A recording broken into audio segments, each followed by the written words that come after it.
and the gun oil from their Kalashnikovs. The other 5 men who'd accompanied him from Makachkala would be outside on guard, along with half of the local force, each man awake, his rifle in his lap, a pot of hot tea close by. Israpil kept his own rifle within arm's reach, as it was his last line of defense. He carried the AK-74U, a cut-down barrel variant of the venerable but potent Kalashnikov.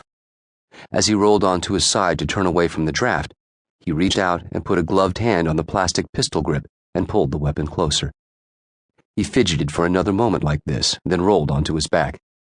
With his boots laced on his feet, his pistol belt around his waist, and his chest harness full of rifle magazines strapped to his upper torso, it was damn hard to get comfortable. And it was not just the discomforts of the barn and his gear that kept him awake. No, it was the gnawing, constant worry of attack. Israpil knew well that he was a prime target of the Russians, because he knew what they were saying about him. That he was the future of the resistance. The future of his people. Not just the future of Islamic Dagestan, but the future of an Islamic caliphate in the Caucasus. Nabayev was a top priority target for Moscow, because he'd spent virtually his entire life at war with them. He'd been fighting since he was 11. He'd killed his first Russian in Nagorno-Karabakh in 1993 when he was only 15, and he'd killed many Russians since, in Grozny, and in Tbilisi, and in Tskhinvali, and in Makachkala. Now, not yet 35 years old, he served as the military operational commander of the Dagestani Islamic organization Jama'at Shariat, the Islamic law community, and he commanded fighters from the Caspian Sea in the east to Chechnya and Georgia and Ossetia in the west, all fighting for the same goal, the expulsion of the invaders and the establishment of Sharia. And, inshallah, God willing, soon Israpil Nabayev would unite all the organizations of the Caucasus and see his dream fulfilled. As the Russians said, he was the future of the resistance. And his own people knew this too, which made his hard life easier. The 10 soldiers in his security force, along with 13 militants of the local Argvani cell, each and every one of these men would proudly lay down his life for Israpil.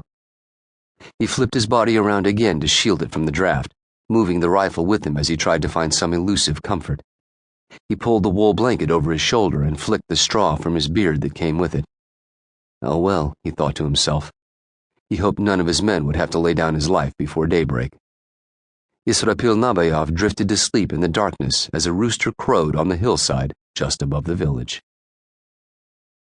The crowing of the rooster interrupted the transmission of the Russian lying in the weeds a few meters away from the big bird. He waited for a second and a third call from the rooster. Then he put his lips back to the radio attached to his chest harness. Alpha Team to Overwatch. We have you in sight and will pass your location in 1 minute. There was no verbal response. The sniper Overwatch team had been forced to close to within 10 meters of the edge of a cinder block shack in order to get a line of sight on the objective, another 100 meters on. They would not speak, not even whisper, so near to unfriendlies.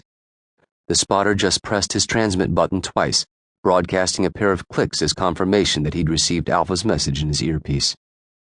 Above the spotter, higher on the steep hillside, 8 men heard the 2 clicks, and then they slowly approached in the black.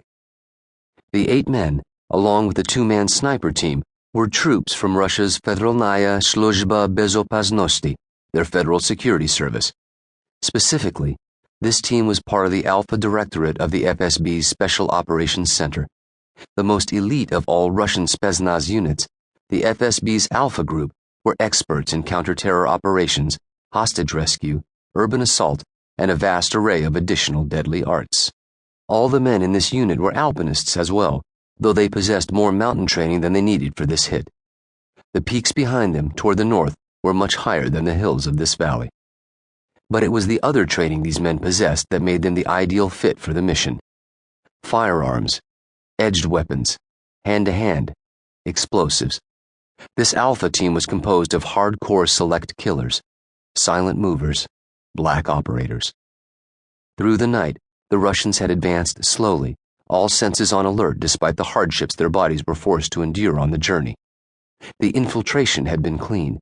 In their 6-hour insertion to their objective waypoint, they had smelled nothing but forest and had seen nothing but animals. Cows sleeping